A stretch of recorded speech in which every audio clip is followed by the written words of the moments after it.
Wake up. No, not that lazy little stretch you call awareness. Not that polite nod you give life while it empties your pockets, drinks your years, and sends you home with a smile stitched to your face like you volunteered for the humiliation. I said, wake up. Wake up. Because you have been sleepwalking through disrespect, through delay, through excuses, through fake love, fake loyalty, fake concern, fake opportunity, fake patience, fake, I'm doing this for your own good, poison dressed like advice. And the ugliest part? You help them. You help them do it by being easy to soothe, easy to flatter, easy to delay, easy to keep on the shelf with one compliment and one apology every 3 months. You keep calling it bad luck. No. It is not bad luck when the same pattern keeps choosing you. It is sleep. It is emotional laziness. It is spiritual dullness. It is you refusing to look directly at what people do because what they do is uglier than what they say. A father says he cares, but he only speaks softly when others are watching. A friend laughs with you, then goes silent when you succeed. A lover says, I'm just overwhelmed, but somehow finds energy for everyone except you. You felt that. You knew that. You swallowed that truth because facing it would have cost you comfort. So let this be cruel enough to help you. Your life is being shaped by what you keep excusing. Wake up before your whole identity becomes a waiting room. Wake up before being patient turns into being erased.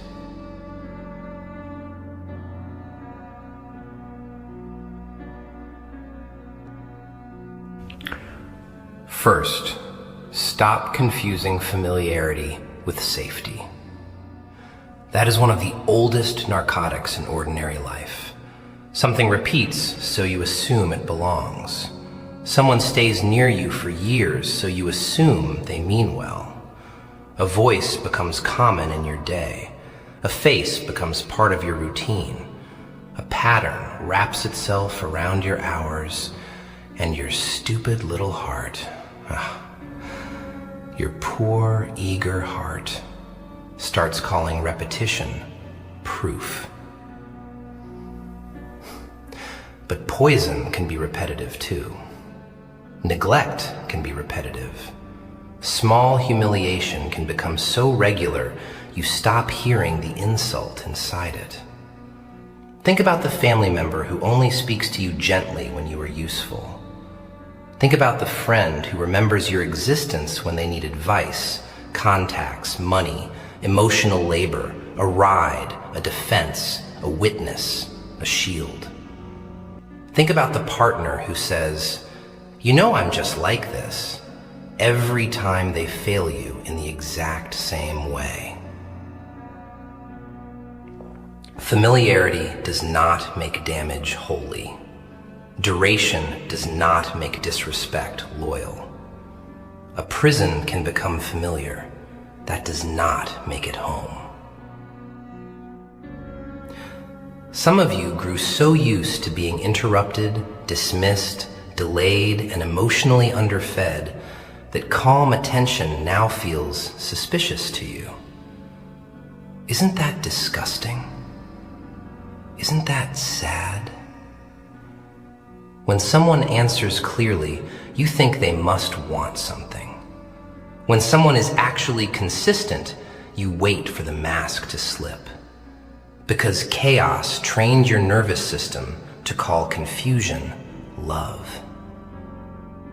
So wake up there first, not to other people, to your own adaptation to mistreatment.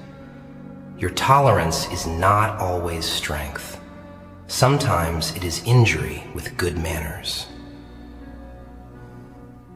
Learn to ask, Does this feel familiar because it is right, or because I have been hurt here before?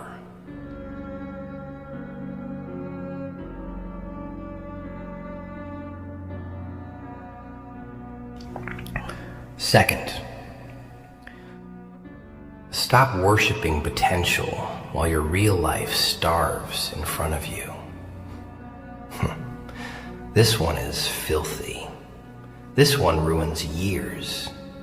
You look at a person, a job, a friendship, a version of yourself, and instead of seeing what it is, you kneel before what it could become. If only everyone behaved better, communicated better, healed faster, tried harder, listened more, cared more. If only, if only, if only. That phrase has buried more strong people than failure ever did. You keep pouring effort into future versions of things that have shown no evidence of wanting to exist. A man keeps forgiving the same cold woman because he has seen flashes of tenderness. A woman keeps carrying the same unreliable man because she has seen moments of depth. An employee keeps sacrificing for an employer that praises them in private and passes them over in public because they believe one day they'll notice. One day. What a pretty coffin. Potential is not a contract. A glimpse is not a pattern. A good week is not a transformed character. You are not noble for feeding fantasies while facts starve. You are not deep because you can detect hidden goodness in someone who keeps choosing easy cowardice over difficult honesty. Wake up. Judge by repetition. Judge by cost. Judge by whether change survives inconvenience. Because anyone can improve for a weekend. Anyone can cry. Anyone can promise. Anyone can perform regret when loss is close enough to smell. Real change alters schedules, habits, ego, tone, priorities, and choices under pressure. If none of that moved, then nothing moved. You are not waiting for potential. You are being delayed by a hallucination with a human face.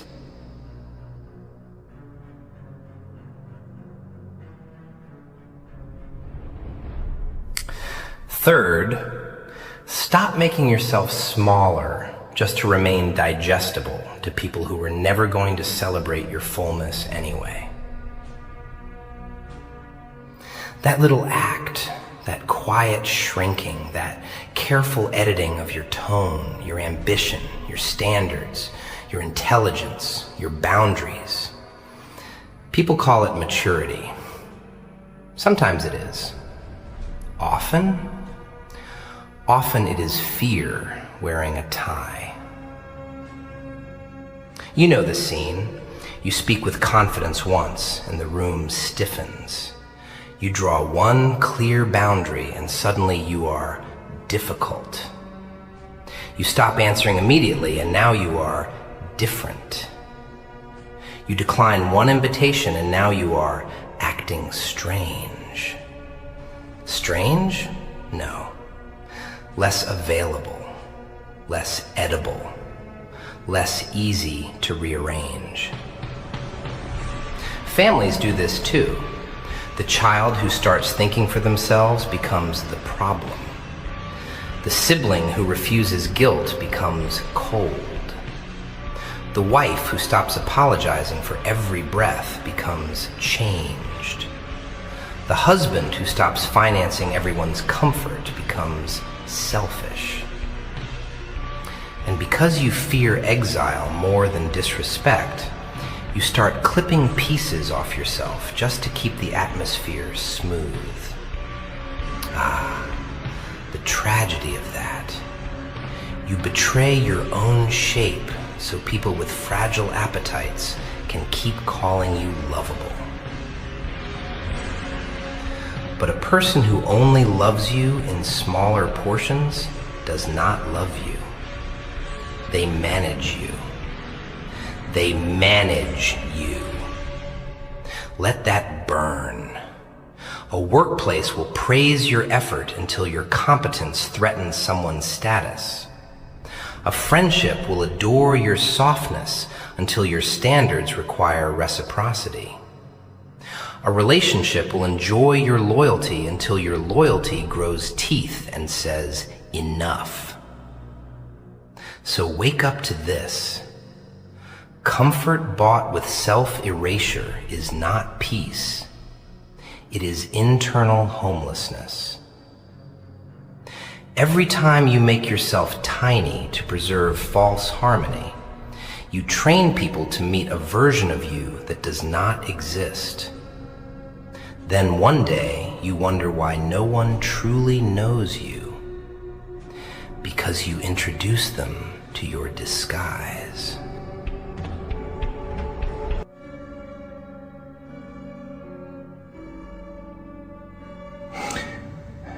Fourth, stop waiting for humiliation to become dramatic before you admit it is happening. Some of you still think disrespect has to scream. You think betrayal needs a headline. You think cruelty has to slam a door, raise a hand, or spit a sentence with obvious venom before you're allowed to call it real. No. That would almost be merciful. Real damage, the kind that reshapes your posture and your voice and your appetite for closeness, usually arrives in teaspoons. A delay here, a forgotten promise there, being laughed at in a room and told you are too sensitive afterward. Being interrupted every single time you try to explain yourself, having your good intentions assumed to be obligations, having your quietness treated as permission. Small things, repeated things, ordinary things. The kind of things that never look cinematic enough for people to take seriously. But your body takes them seriously. Your sleep does. Your confidence does.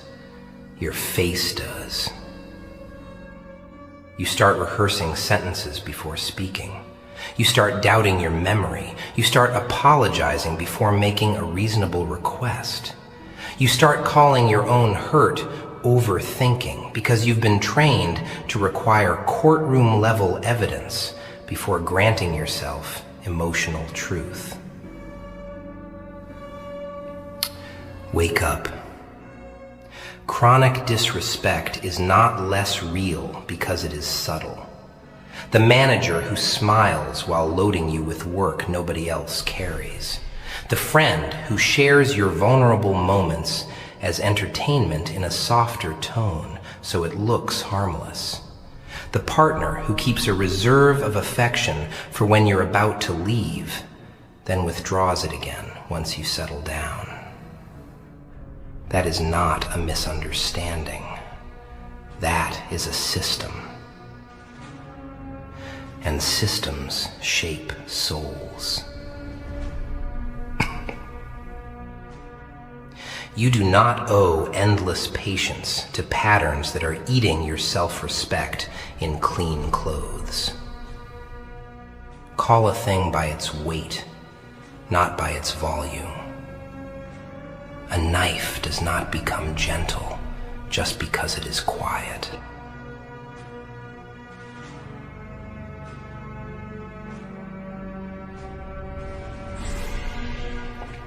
Fifth, stop letting people rent space in your mind without paying in truth.